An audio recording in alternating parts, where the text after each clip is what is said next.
People really did not have high expectations for students with disabilities. I know, you like the way we rock.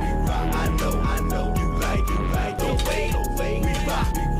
But how the hell do I develop a positive self-image if from the time I get off the bus to the time I leave, I am being told because of my physical presence, because of the physical condition of my being, that I have to be secluded, stashed away, and talked to in a demeaning manner or talked to in a way where there's no expectations about me doing anything. And then you want me to succeed? You want me to go out and be aggressive and be a product of society and produce and to put into this economy? But from the time I'm born to the time I die, I'm being told that I ain't shit?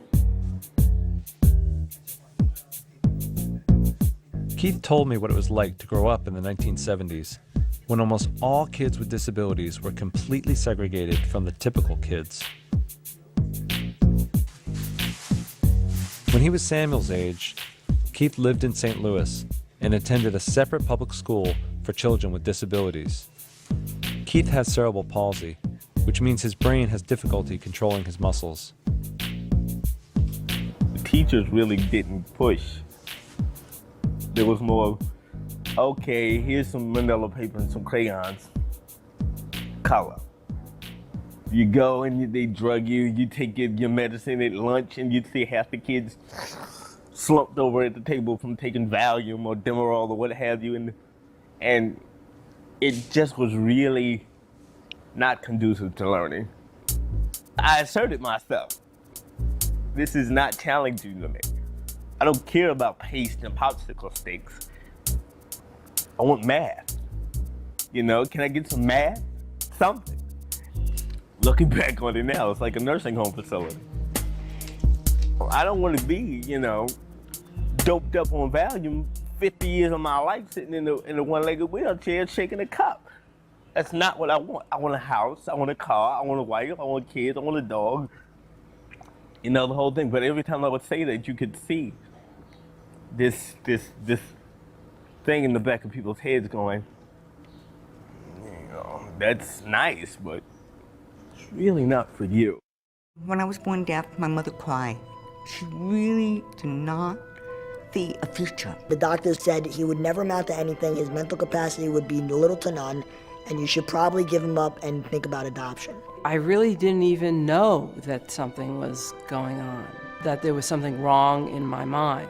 I didn't know the word transsexual, the word transgender hadn't even been invented yet. He has a mentor that helps him. No biting, Chris. Chris probably had one of the worst diagnoses ever. Self-injurious, swollen intestines, poisons in his system, mental retardation, severe autism. And I was pretty much told to put him in an institution. When I was born, my mom refused to see me for 3 days. She was scared. Before I transitioned, I just wasn't all there. I couldn't quite share my feelings. I couldn't quite be a full member of the family. You sort of get what you get, and you go from there. And, it's your choice. You want to make the best of it? You make the best of it. You want to make the worst of it? Throw yourself a pity party. I set out to write a book which was about how people found meaning in difficulty. It's hard for the kids to accept themselves. It's hard for their families to accept them. It's hard for the larger society to accept the kids and their parents. All of it is a struggle. I wouldn't ever want to pretend that these aren't difficult lives. They are very difficult lives. They're full of pain and complexity. We have joints and bones that are twisted and distorted, so our life is marred with a lot of surgeries. Myself, I've had 30. And there was one guy that I had a crush on. He said to me, "Why do you lisp?" And my heart would crush. Chris did not communicate, he didn't sit down, he didn't put on clothes, he wouldn't go outside. He ate the walls, he ate the table, he ate the rug. I could feel the back of my neck, popping and sizzling, like my head was just heating up. We couldn't eat in the home, we couldn't have lights on, we couldn't have the TV on. If I coughed, he would run downstairs and punch me. I actually felt that I was a surgeon, and I felt I had to literally extricate the demon from inside of my body. When I started this book, I knew that I was going to be looking at a lot of desperate situations. And I would do that by cutting and burning myself. What I didn't know was how much joy I was going to find. When I was born, my dad said, "He looks cute. He's just got a big head and little arms." The funny thing is, I still look that way. And the relief that came over my face when I heard that there was a name to what was going on with me. I used what God gave me. Didn't give me, legs to run. He didn't give me arms to play football with. He gave me a brain, and he gave me a heart, and I try to use both of those things to the fullest. The thing I've learned most over the years is to be a parent first. I thought to myself, if he's happy, if he stops hurting himself, if I could hug him, that would be the greatest gift in life. It's kind of pretty sure that I'm going to have obstacles, but I would have had them anyway. I know my dad was very, very proud of me because I went on a journey that he never dreamed possible. I don't think of myself as a schizophrenic. I am Susan. There really isn't any definition of what's normal or not normal, or far from the tree or right under the tree. I'm lucky to have had her in this particular period of time. Thank you. The love that parents have for their children I guess we are pretty lucky, huh? Yes, Mom. Yeah. can see them through an enormous amount.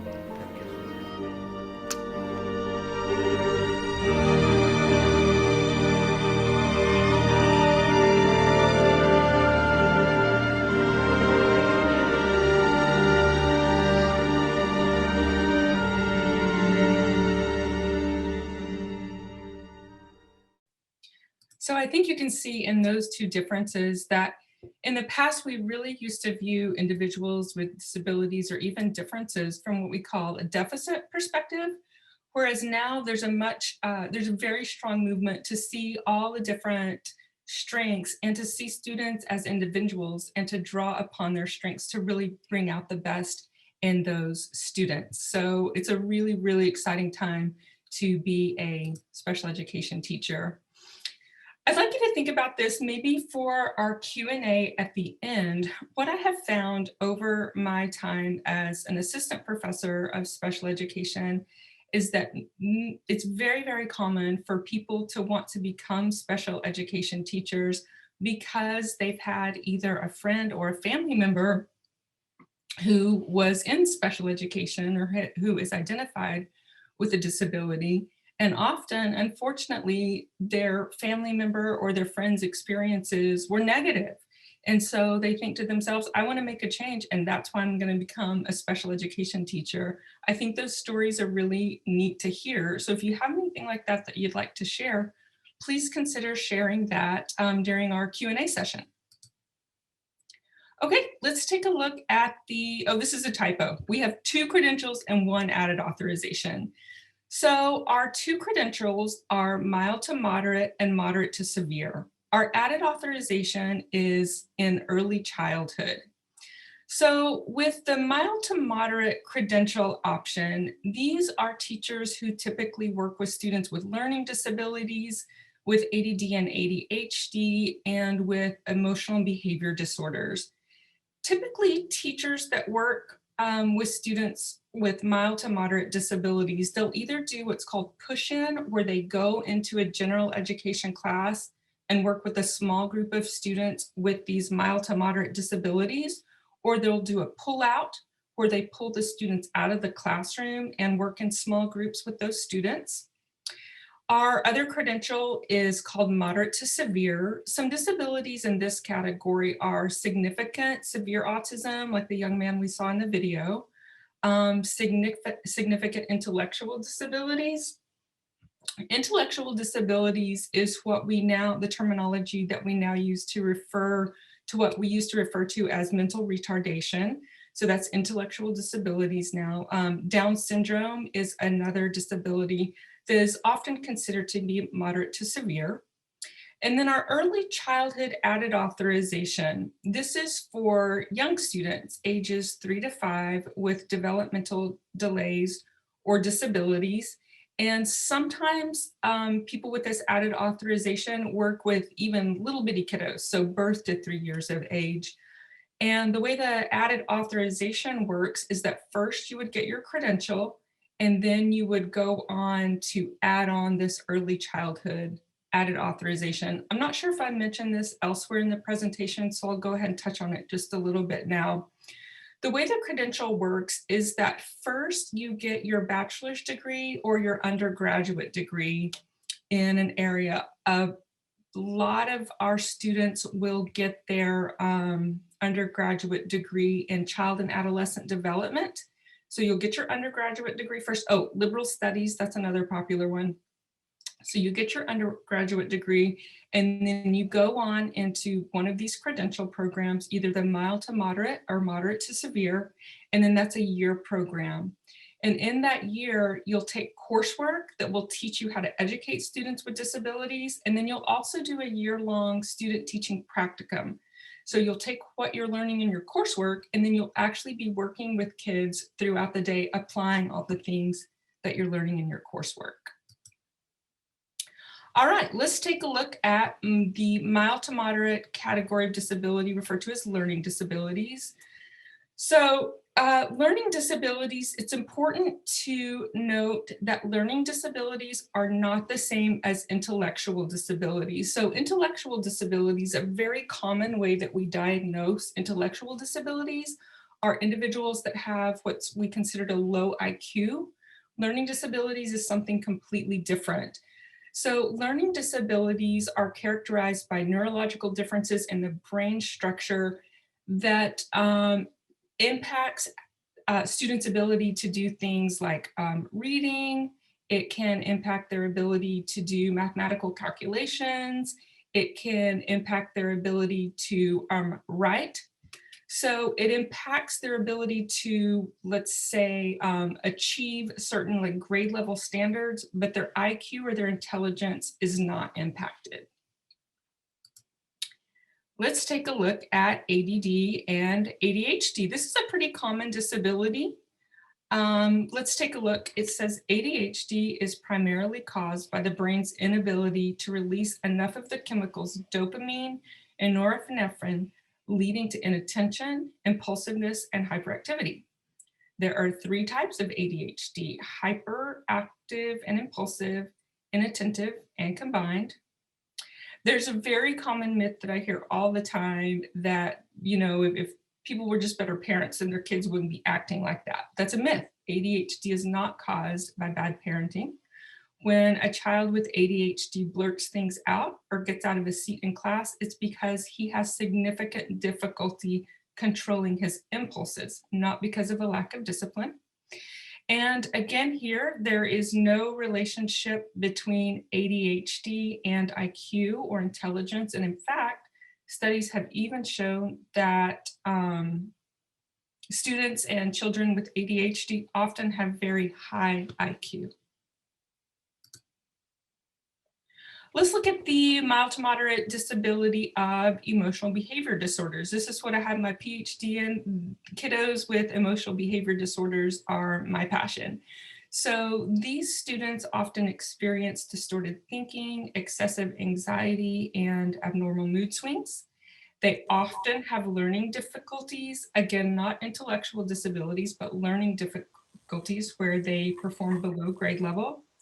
They often demonstrate immaturity, and that will manifest as things such as inappropriate crying, temper tantrums, and poor coping skills.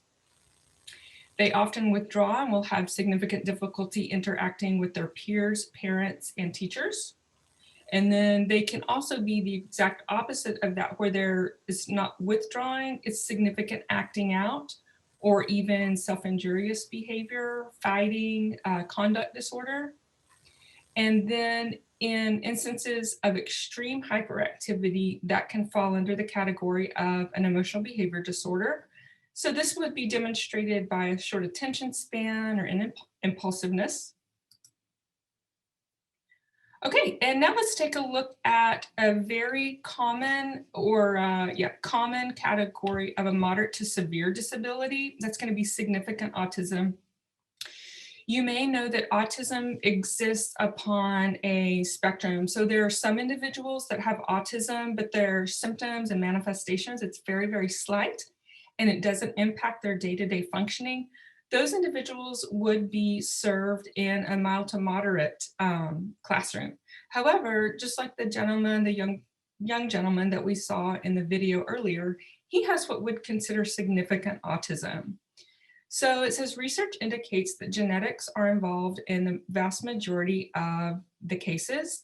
And I'm not sure how widespread this myth is that vaccines cause autism, but the scientific empirical research has proved definitively that vaccines actually do not, there's no relationship between vaccines and autism. Another interesting fact is that boys are 4 times more likely to be diagnosed with autism than girls. 31% of children with autism spectrum disorders do have an intellectual disability, and that is characterized as having an IQ of 70 or below. They often have significant challenges in daily function, and 25% are in the borderline range of IQ, which is 71 to 85. And nearly 28% of 8-year-olds with autism spectrum disorder have self-injurious behaviors such as headbanging, arm biting, and skin scratching. And that's what we saw with the young man in the video earlier. That's a very common behavior among students with significant autism. Moderate to severe disabilities, intellectual disabilities.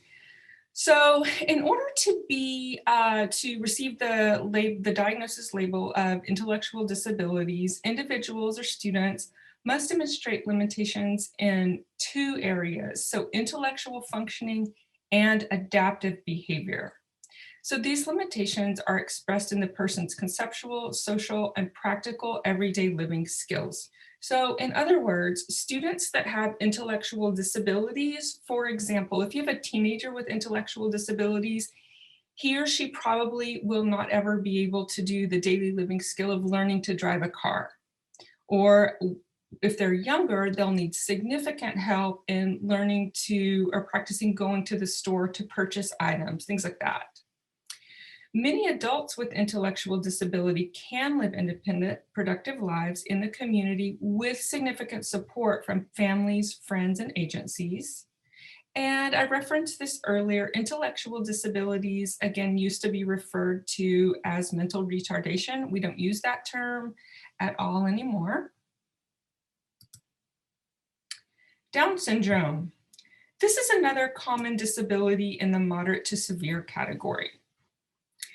So let's take a look at the circle in the middle.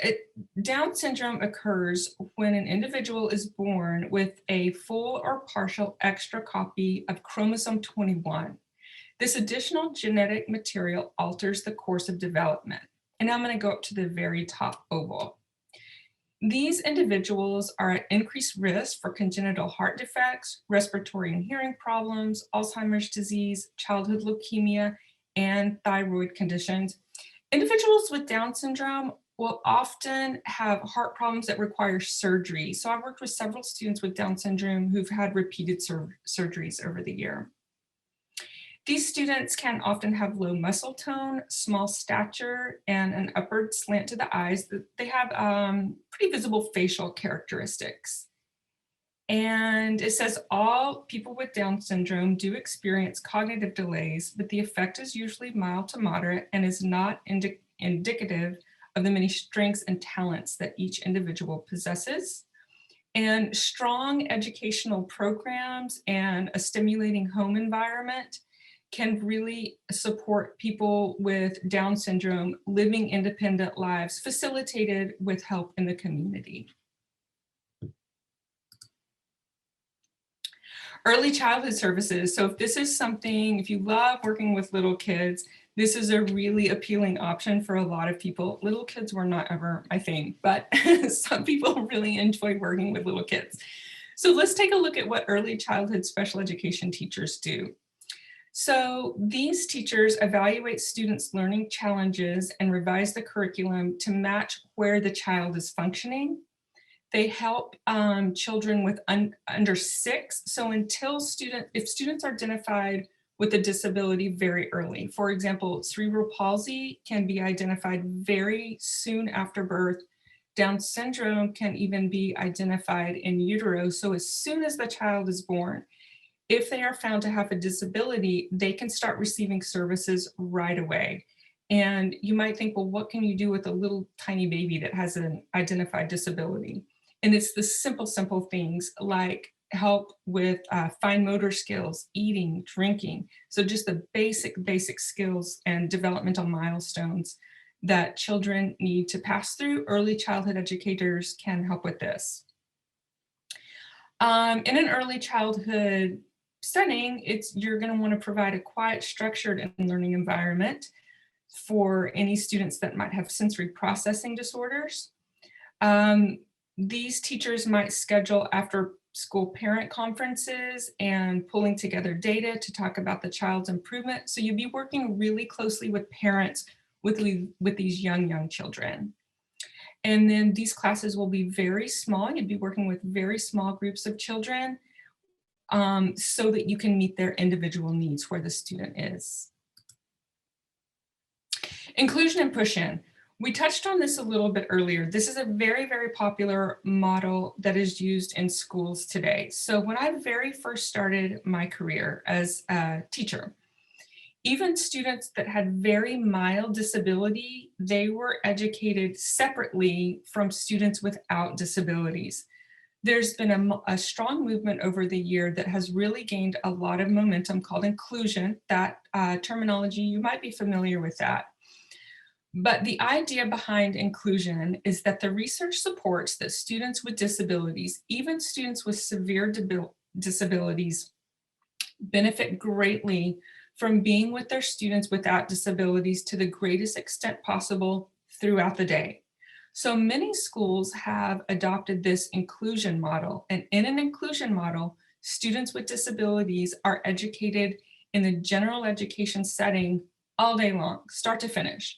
And that is where you, as a special education inclusion teacher, would come in.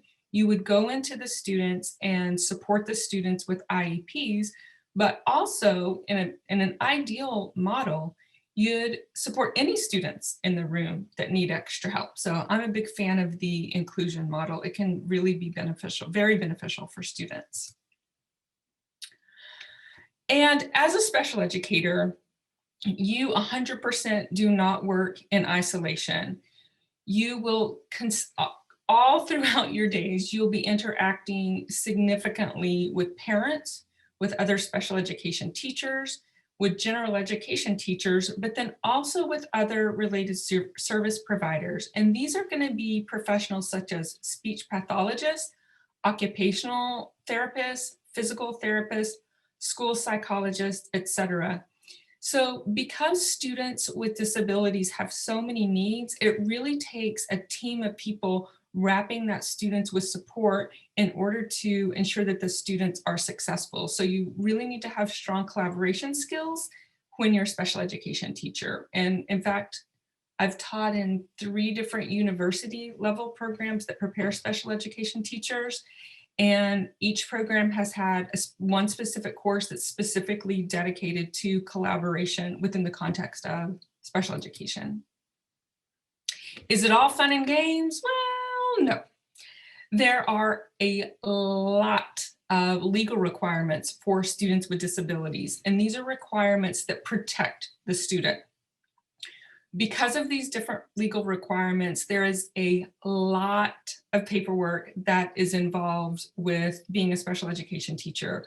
You need to be very detail-oriented and you need to be very patient. I will say, my first year as a special education teacher, I was not really either one of those things, but I learned those skills over the years. So it definitely is something that you can learn, but it was a little overwhelming in my first few years as a teacher. It does take a significant amount of time and effort to be a special education teacher. For example, one of the things that special education teachers do in terms of, say, an academic lesson, say a student is struggling with math, you as a special education teacher are mandated to collect data. So every time you teach a lesson, you'd want to collect data on how the student is performing. And that lets you know as the teacher, is what you're doing working, or do you need to adjust your strategy a little bit and try a different approach? So there's a lot of data collection involved in special education so that you can use that information to adjust your instruction. It is absolutely 100% worth it. I feel like special education teachers are so passionate about their job because even the smallest milestones that you see your students reach can be incredibly overwhelming and rewarding. So special ed teachers are definitely very passionate about what they do. And look at that, I'm way ahead of schedule. So I do want to open it up for questions. Yes, I do. Thank you, Dr. Chiu, so much for this lovely presentation.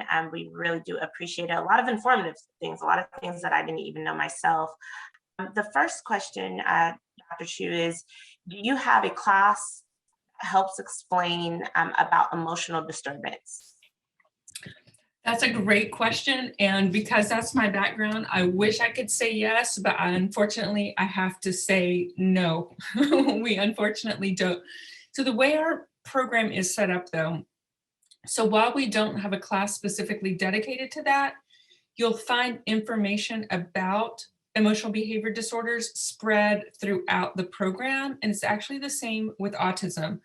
We do have a course, I believe one course dedicated to students with autism, but it's also going to be embedded throughout our program in different courses.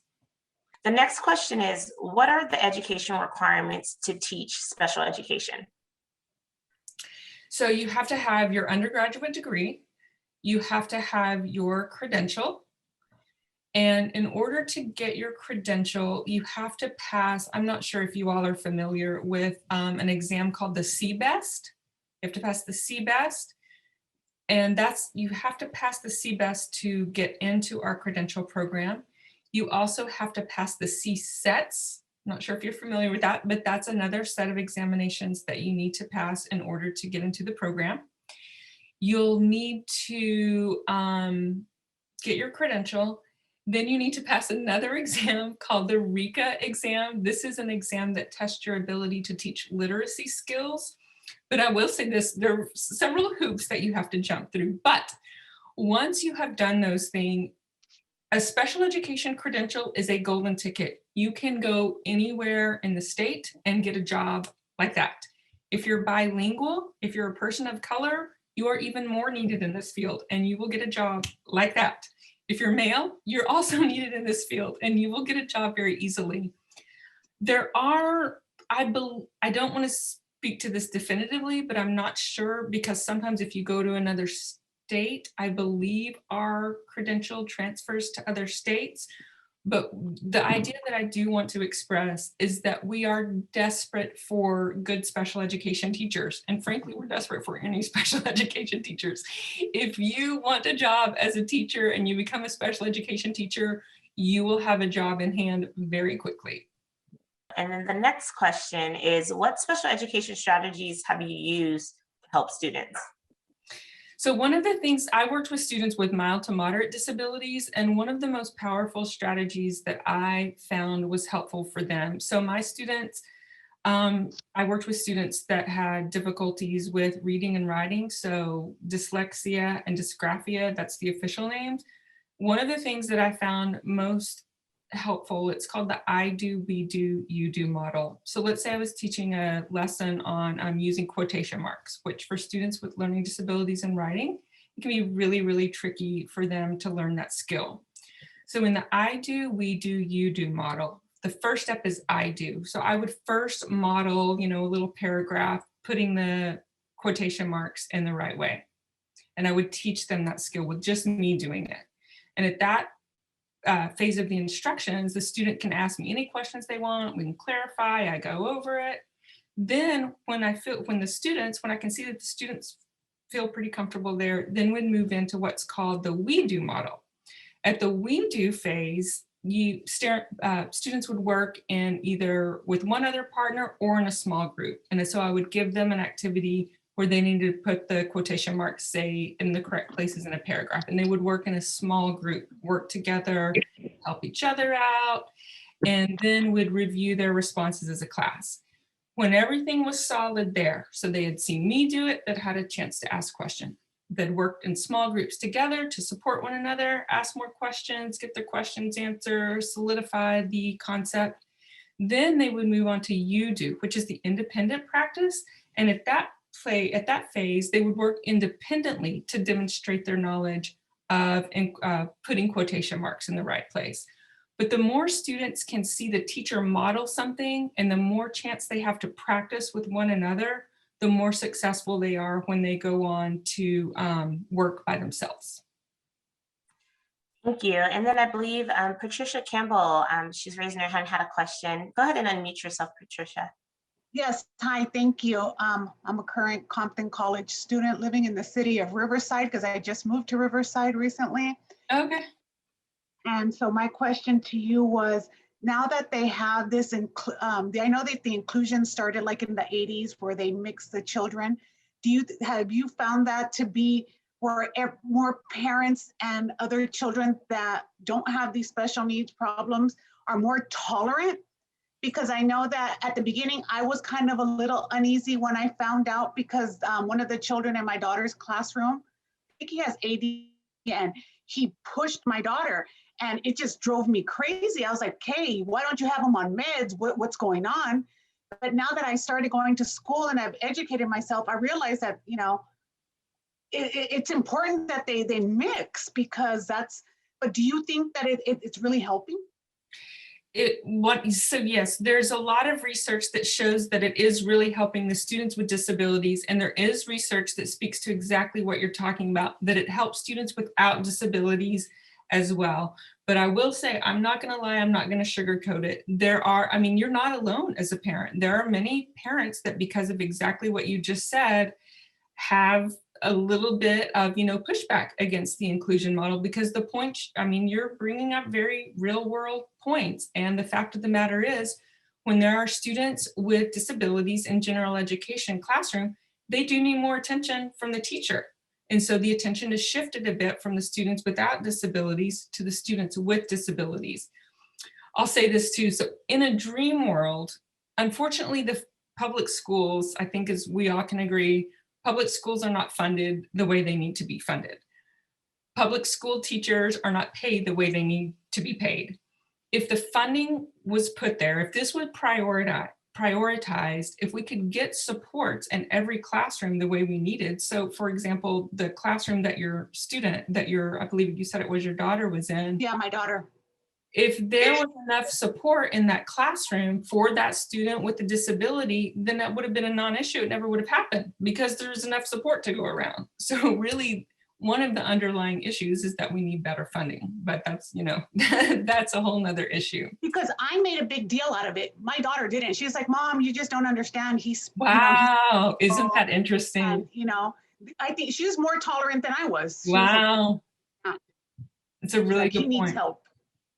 And I guess I was the one that didn't understand. Thank you. Thank you so much for that dialogue. That was great. Great question, Patricia. So our next question from Andrea is, if you have the special education credential, does that allow you to teach K through 12? Yes, it does. So the way the credential is set up, So I'm going to tell a non-example. So for example, when I was credentialed in Texas, and there we have what's called a non-categorical credential. I could teach, once I had my credential, I could teach K through 12, mild mod, mod severe, any of it.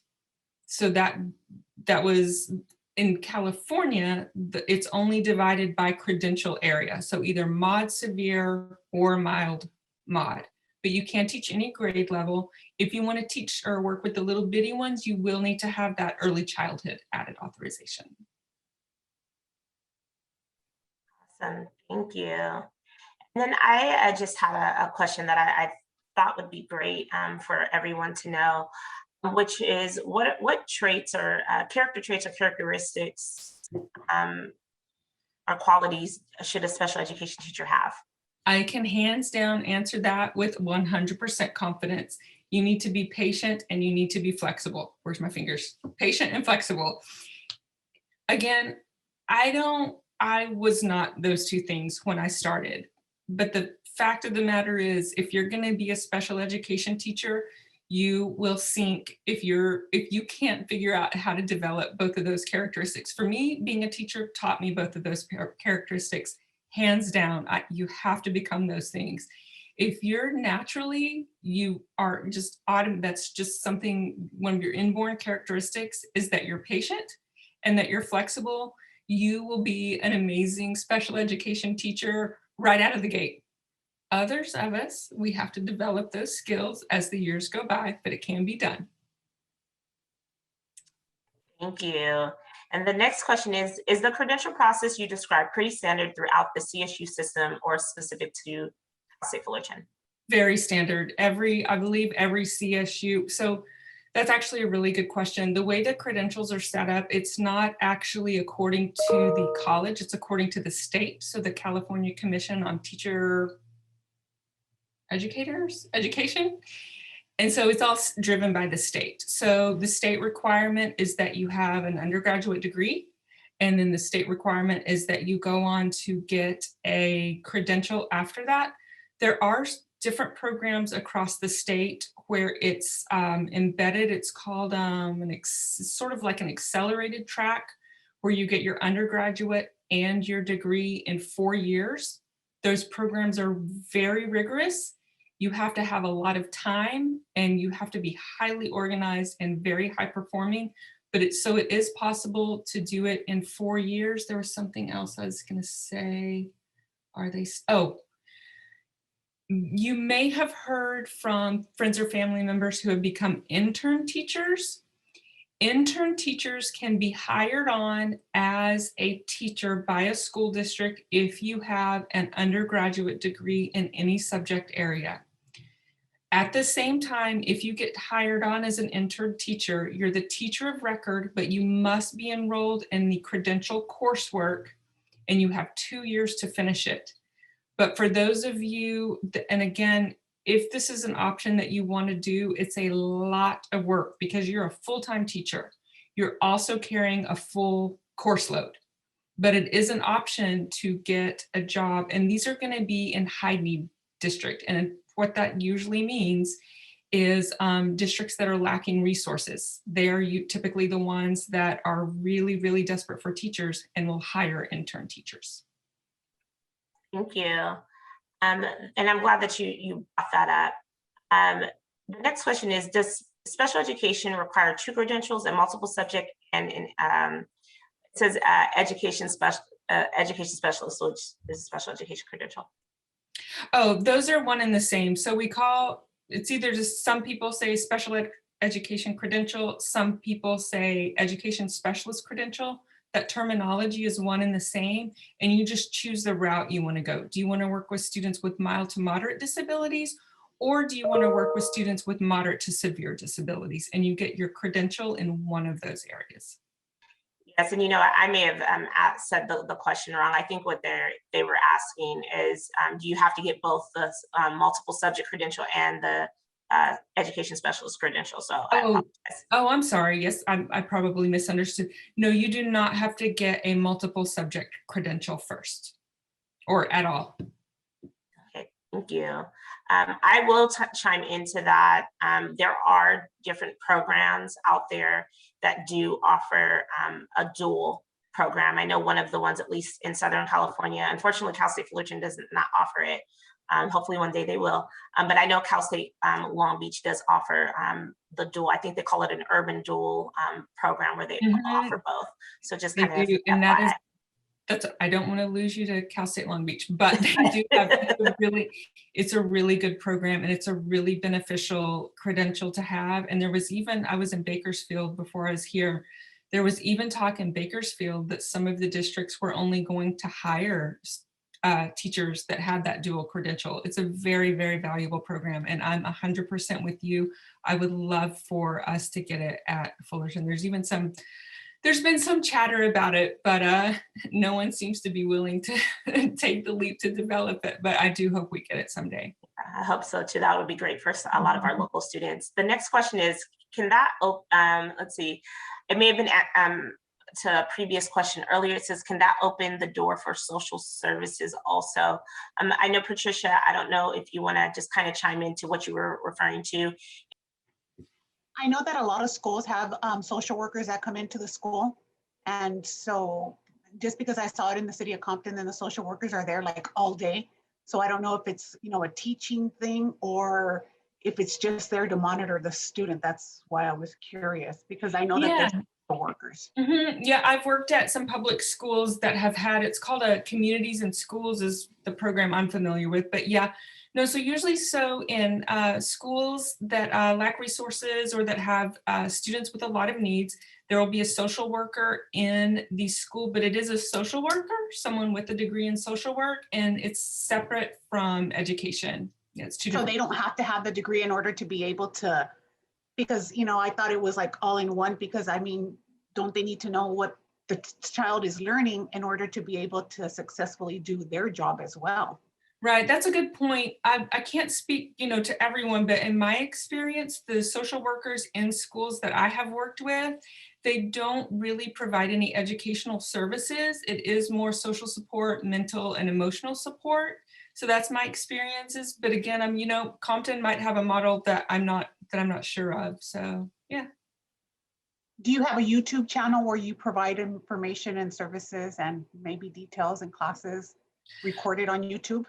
We have what's called information sessions. I don't personally, if you want, is my email anywhere? Yeah, I can actually put it in a slide here if you want. And then I'd be more than happy to answer any questions. Can you all still see my screen? Yes, we can. Because you have a lot of good information. So I love what I do. I'm super duper passionate about it. So yeah, there's my email. If you want to email me any questions, I would love to speak to anyone. And then the last question that we have here is how long does it take to get a credential? I guess specifically special education a year. Yes. We do have some students that go half-time. If you go full-time, it's a lot. It's a lot. So, I will say a lot of our students do have family members, either their own children, family members they're taking care of, other full and part-time jobs that they're working. It's a lot, and our students are really overwhelmed for a year. But then after you get that year, out of the way, then you're a teacher. But we do also have a part-time option, and with a small number of students that choose to go part-time. And so that would put you at 2 years, year and a half or 2 years. Yeah, thank you for explaining that, Dr. Chiu. And I don't think I mentioned this earlier, but I actually used to work in the Center for Careers and Teaching at Cal State Fullerton. Oh, did you? Yes, so I know we probably crossed paths, but it's been like 2.5 years. So. Oh, okay. No, I didn't know that. Yeah, and I also mentioned that because I don't know how much, I know you mentioned it a little bit earlier, but you were talking about where you can get your credential and your bachelor's degree at the same time at Cal State Fullerton. That is called the ITEP program. It's if I remember correctly, the Integrated Teacher Education Program. Cal State Long Beach, Cal State Fullerton does have that, as well as honestly a lot of the Cal States up and down the state. They have that integrated teacher program. Specifically with Santiago Canyon College, we have the particular courses that Cal State Fullerton wants. So I can counsel you on those particular courses that they want in order to do their ITEP program. As Dr. Chiu said, it is a lot of work, but if you want to get out in that workforce and you feel like you can handle it and have the time, it would definitely be great. And then Kim, I do see your question. The question is, can you speak to the rigor of the ITEP program? Dr. Chiu, I don't know if you could answer that quick question. Speak to the rigor. It's a lot. I mean, I don't know how else to put it. I would say if you have your own children, it would be very taxing on you to complete it. If you need to be working full-time while being in school, it would be very difficult to complete. So if you only need to work part-time, or if you, I don't know anyone that has the luxury of not working while they're in school, but if you have the luxury, if you have the luxury of not working while you're in school, then the ITEP program would be a good fit. I think you might want to add on to that from your experience. Yeah, from my understanding, I mean, I think in general, a lot of the time for any given credential program, working, I've had a stepsister that went through Cal State Fullerton's credential program. She did not work, no matter which program it is, or students work on the weekends. I think when you're doing an ITEP program or any program that has a credential and master's combined, you're not working at all. So I think this is a great time to really save your money, or do different things to prepare yourself and your family for this journey, because it's, for the ITEP program, you're going to be getting your bachelor's and your credential at the same time. So it'll be a solid 2 years. And if you can hold out for those 2 years and make some sacrifices, I'm sure Dr. Chiu can tell you that it'll be well worth your time and your energy. So yes, and then let's see, I think I have another question here. So 5 years in total of schooling, that includes getting your bachelor's degree and credential to start teaching. Yes, if you do it the traditional way, right, Dr. Chiu? Yes, that's exactly right. But I will say I couldn't have gotten my bachelor's in 4 years. There is a big push to get everybody their bachelor's degree in and out in 4 years. I personally, I couldn't have done it. It's a lot. It actually took me 6.5 years, but I made it through. But it's a very fast pace if you're going to get in and out with your bachelor's and your credential in 5 years. But you can and do doing that this in in your own time. Spanish, do you have it available also? Because I know that the Spanish community is hit really hard when it comes to these, and we're not like tolerant. A lot of parents, they can't believe that their child is special need and they don't accept it. And sometimes having a translator, they don't translate what you want them to say. What we're actually thinking, because I hear the programs and I hear them translating, and it's not really what the person is asked. So Wow. us getting it, I'm a Spanish speaker. And so me being able to get my credentials in Spanish, is that something that's done also? Because I want to be able to talk to the parent myself and tell them what's in my mind, not what the other person is thinking, because it's not translated the right way. And is that something that's integrated as well? No, we don't have any credentials in Spanish, no, but I will say there's one set of assessments that's coming down the pike. They're called the Teaching Performance Assessment. So it's another test that people who want to be teachers are going to have to pass. And you are able to take that test in Spanish. Because it's important. Yes, it's 100%. The parents don't understand sometimes. And You're exactly, and you're right. I've seen exactly what you're talking about. Parents, they don't know about the system. They don't trust the system, because when you're working with a bunch, if you're a person of color and every single teacher and administrator is white, I mean, how do you know who you can trust and who you can't trust? We are very much in need of Spanish speaking teachers and teachers of color. Well, I think that is all the questions for the rest of the day. I know Dr. Chiu put her email in there, so feel free to reach out to her. I'm sure she'll be happy to answer your questions, Dr. Chiu. This was an amazing workshop, a lot of great information. As she mentioned earlier, we really do need more special education teachers, and we definitely need more special education teachers that are part of the BIPOC community, that are male, that are part of the LGBTQIA+ community. I mean, we really need to start to diversify the field. And like she said, we just need special education teachers in general. So please definitely consider becoming a special education teacher, and definitely consider Cal State Fullerton. Thank you again so much, Dr. Chiu. We appreciate you coming back to join our program. Excellent. I'd love to hear from any of you with any questions. Thank you so much for today.